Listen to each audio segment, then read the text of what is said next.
అంతకుముందు కామెడీ యాక్టర్గా జబర్దస్త్లో మీ జర్నీ ఎలా ఉండేది వేణు గారు? అది హ్యాపీ జర్నీ అండి. చాలా హ్యాపీ జర్నీ నా లైఫ్లో. అంటే జాలీగా ఉన్న రోజులు అవి. అంటే నేను 2004లో యాక్టర్ అయిన తర్వాత 2015 వరకు గాడ్ గ్రేస్ని అసలు వెనక్కి తిరిగి చూసుకోలేదండి. అంటే నేను డైలీ 4 షూటింగ్లు 5 షూటింగ్లు. అంటే ఈరోజు హైదరాబాద్లో ఉంటే సడన్గా మీరు వేణుగారు ఎక్కడున్నారంటే ఈరోజు ఇక్కడే ఉన్నానండి ఈవినింగ్ అంటాను. రేపు ఫోన్ చేస్తే దుబాయ్లో ఉన్నానండి. అదేంటి నేను ఈవినింగ్ హైదరాబాద్ అన్న అంత బిజీగా ఉన్నాను నేను. అంత బిజీగా ఉండే డైలీ 3-4 షూటింగ్లు, ఈవెంట్స్ అని దుబాయ్లు, ఫారిన్ షెడ్యూల్స్, చాలా బిజీగా ఉండేవాడిని. ఐ థింక్ 4 నుంచి 15-16 వరకు నేను వెనక్కి తిరిగి చూసుకోలేదు. అంటే మా ఇంట్లో నెలకి ఒక వారం రోజులు తింటే హ్యాపీ, అంతే. అంత బిజీగా ఉండేవాళ్ళు. పొద్దున ఎప్పుడైందో, సాయంత్రం ఎప్పుడైందో, నైట్ ఎప్పుడైందో తెలిసేది కాదు. సో 15 తర్వాత కొంచెం జబర్దస్త్ నుంచి బయటకు వచ్చి అప్పుడు ఇంకేమైనా చేసుకోవాలని ఈ బలగం ఏదైతే దానికి ప్లానింగ్లో ఉన్నప్పుడు మాత్రం కొంచెం ఒక 3-4 ఇయర్స్ బాగా స్ట్రగుల్ అయ్యాను. సో కానీ ఎలాగా అంటే మీరు చెప్పారు కదా, అంటే మీరు మట్టిలోంచి పుట్టిన కుటుంబం మీది. మరి మీరు పొట్టకోటి కోసం అయినా పని చేయక తప్పదు. అవును. మరి ఒకవైపు ప్లానింగ్, ఇంకోవైపు యాక్టింగ్ ఆపర్చునిటీస్ వదులుకోవాలి. అప్పుడు మీకు సంఘర్షణ వచ్చిందా? అయ్యో చాలా అండి. అదే అంటే యాక్చువల్లీ నేను 2013లో జబర్దస్త్ స్టార్ట్ అయింది. అప్పుడు పీక్స్ నేను యాక్టింగ్లో, స్టేజ్ షోలని, యాక్టింగ్ అని చాలా పీక్స్. ఆ జబర్దస్త్కి వెళ్ళిన తర్వాత మేము ఎక్స్పెక్ట్ చేయలే. మాది స్టార్టింగ్ స్టేజ్, మాది స్టార్టింగ్ టీం, మాది ఎక్స్పెక్ట్ చేయలేదు. యాక్చువల్గా జస్ట్ ఒక 13 days, ఒక 4 రోజులు ఇవ్వండి చాలు అని తిరిగేవాళ్ళు. మా వెనకాల తిరిగేవాళ్ళు. సో ధనరాజు, మా చంద్ర అప్పుడు కొత్తవాడు, ఇంక వాడు రాలా అసలు. ధనరాజు నన్ను పక్కగా పట్టుకున్నారన్నమాట వాళ్ళు. అంటే మేము ఇద్దరే అంతకుముందు స్కిట్లు చేసాం, స్మోక్ టీవీ అని అవన్నీ చేసాం.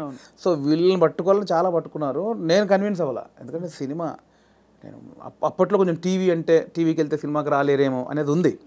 ఇప్పుడు లేదు. ఇప్పుడు స్క్రీన్ అనేది ఉన్నది తప్ప big screen, small screen, phone screen లేదు. ఇప్పుడు స్క్రీన్ అంతే. అప్పుడు ఆ వేరియేషన్స్ ఉన్నాయి. సో అప్పుడు 13 రోజులు మంచి అమౌంట్ ఎక్స్పెక్ట్ చేయని అమౌంట్ ఒకటి. 4 days కదా అని లైట్గా కమిట్ అయ్యాం. ఆ 4 daysలో 13 episodes మీకు తెలుసు. అది జబర్దస్త్ స్టార్టింగ్ 18 రేటింగ్.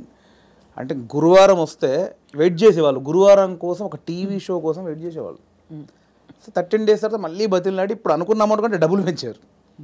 సరే అని మళ్ళీ 13 చేసాం, 27 episodes చేసాం. ఆ తర్వాత ఇంకా అది జబర్దస్త్ ఎట్లా అయిపోయిందంటే తెలుగు రాష్ట్రాల్లో గురువారం వస్తే ఏంటి అనేది. ఇప్పుడు స్కిట్లు రాయడం అది కూడా ఎలా జరిగేది? అది ఉండేది. సో అప్పుడు ఏంటంటే అప్పుడు ఇంకా ఇది మీకు తెలియట్లేదండి, ఇది చాలా అద్భుతం, మీకు ఎంత అంటే అంత ఇస్తాం, మీరు కంటిన్యూ చేయండి అన్నారు. అప్పుడు నేను ఏంటంటే నాకు సినిమా అనేది, నేను సినిమా కోసం వచ్చాను, ఇది చాలా బాగుంది, చాలా డబ్బులు ఇస్తున్నారు, ఇంటింటికి గడప గడప వెళ్ళాం, రీచ్ అయ్యాం, ఇంత డబ్బులు వస్తున్నాయి, అటు షోలు, రెమ్యునరేషన్ అన్నీ వస్తున్నాయి, కానీ నాకు సంబంధించింది పోతుంది.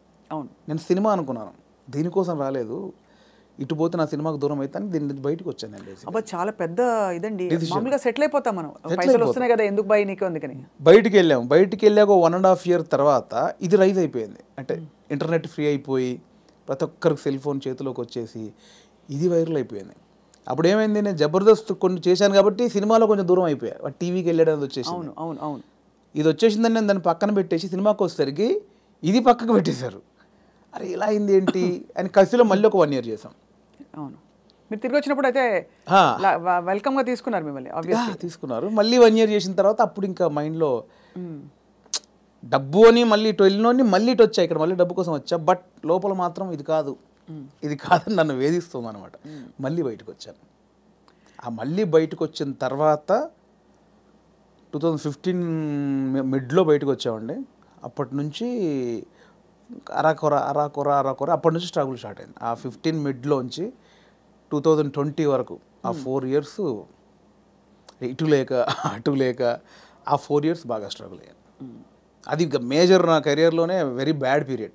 అంటే తినడానికి ఉండడం వేరు, అది వేరు, బట్ మైండ్ బిజీగా ఉండడం మెయిన్ ఇంపార్టెంట్. అవును, మైండ్ బిజీ, మనం అసలు ఎటు వెళ్తున్నాం అని ఒక తెలుస్తుంది కదా లోపల. పొద్దున 6 గంటలకు వేస్తే స్టాఫ్ వచ్చారా, పొద్దున 12 గంటల వరకు ఈ షూటింగ్, మధ్యాహ్నం ఆ షూటింగ్, దుబాయ్, ఇటు ఆస్ట్రేలియా, ఇవి అన్నిట్లో ఈ స్కిట్ల బిజీ ఉంటుంది. ఇప్పుడు మీరు ఇందాక అడిగారు స్కిట్లు, మినిమం ఒక స్కిట్ రాయడానికి 2 రోజులు పట్టేదండి. ఎవరు రాస్తారు?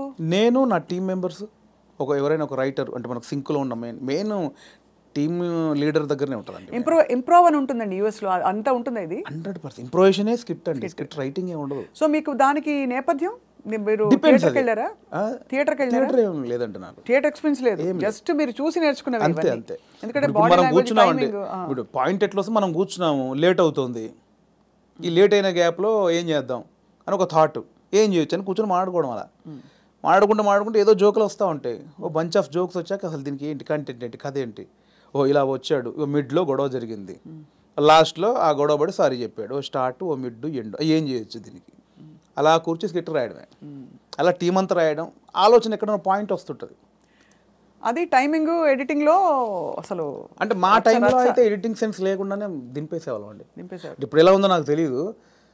నా ధనరాజు కానీ, నేను కానీ, అప్పుడు రాఘవ్ గారు కానీ, చంద్ర కానీ, అంటే అప్పుడు ఇప్పుడంటే పాపం వాళ్ళు జబర్దస్త్ వాళ్ళకి ఇప్పుడు వాళ్ళకి ఏమైందంటే కొన్ని వేల పాయింట్లు టచ్ చేశారండి. అవును. ఎన్ని స్కిట్లు అయి ఉంటాయి, కొన్ని వేల స్కిట్లు అయి ఉంటాయి, వేల పాయింట్లు టచ్ చేశారు. ఇంకేం చేయాలో అర్థం కాక వాళ్ళకి. అవును. అప్పుడు మేము కొత్త కాబట్టి మాకు అన్ని కొత్తయే, ఆల్ పాయింట్స్. ఇప్పుడు అత్తా కోడళ్ళు ఓ 100 పాయింట్లు ఉంటాయి, అప్పుడు మాకు అవన్నీ కొత్త. ఇప్పుడు అత్తా కోడలు చేయమంటే ఏది చేసినా కూడా ఆల్రెడీ చేసినట్టే ఉంటుంది. సో అట్లా మాకు చాలా పాయింట్స్ దొరికేవి. ఇప్పుడు చంద్ర మొత్తం ఫ్యామిలీస్ మీదకి వెళ్ళిపోయేవాడు, నేను అన్నీ కొంచెం టిపికల్గా ఉండాలి, అరే నేను ఈ కొంచెం కొత్తగా ఏదో చేసేవాడిని, ధనరాజు ఇంకో, అట్లా ఎవరి కేటగిరీ వాళ్ళకు ఉండేది. సో అప్పుడు పోటాపోటీ బాగా చేసాము. సో ఆ 15 నుంచి బయటకు వచ్చాక అంత మంచి రెమ్యునరేషన్స్ కానీ, ఈవెంట్స్ కానీ, మీకు తెలుసు ఈవెంట్స్ ద్వారా మంచి ఆర్టిస్టులకు మంచి ఆదాయం ఉంటుంది, చాలా బాగుంటుంది. అదే కదా. సో అటు ఇటు మిస్ అయ్యి ఈ 15 నుంచి 20 వరకు నేను దాదాపు మీరు ఎక్స్పెక్ట్ చేయలేని అమౌంట్ మిస్ అయిపోయాను.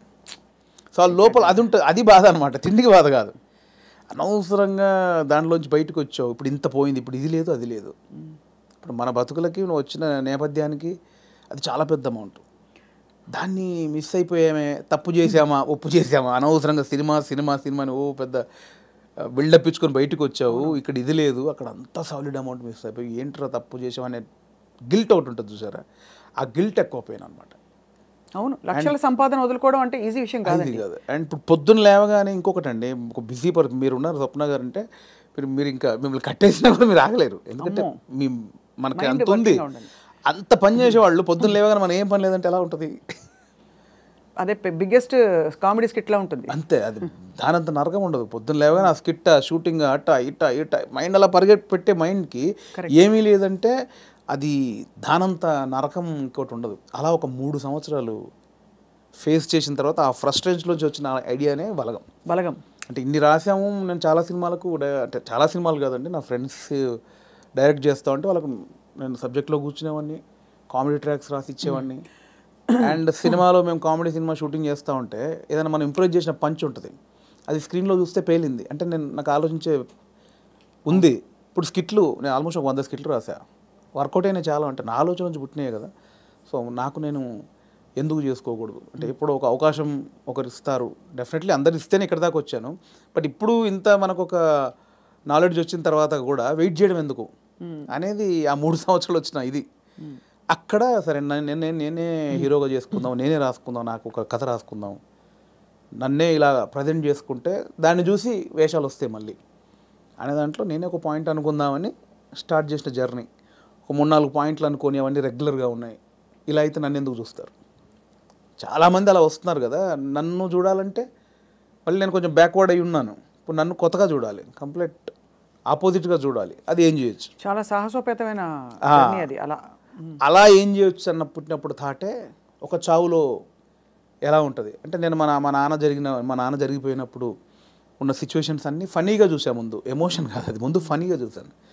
అంటే ఇప్పుడు తెలంగాణలో ఏంటంటే చేదునూరు అని ఉంటుంది, అంటే చుట్టం చూపు వాడు వచ్చినప్పుడు వాళ్ళని ఓదార్చిన తర్వాత చేదునూరు అనేది ఉంటుంది. అంటే ఇంత మందు తీసుకొచ్చి, ఇంత చికెన్ మటన్ తీసుకొచ్చి నా వంతుగా నీకు ఒక భరోసా ఇచ్చి నీ బాధని తొలగించి ఈ వచ్చిన వాళ్ళు ఇస్తారు.